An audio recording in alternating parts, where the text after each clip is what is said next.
binati o minahal kung matalungan. Diata karon sa sod sa simbahan niya mo ni kahimtang sa pagbisa diri guys. Mga update.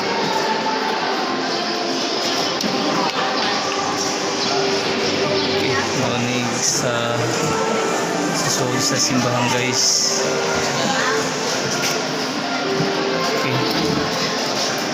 Nag-continue pa ang sunod nga kuan paghimuon mao ang pagprosesyon niya samtang nagmisa pa uli din ni misa.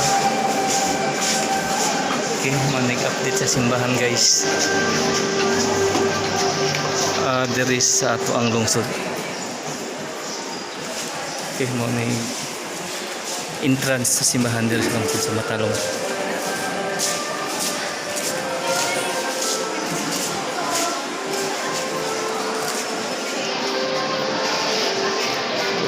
Okay.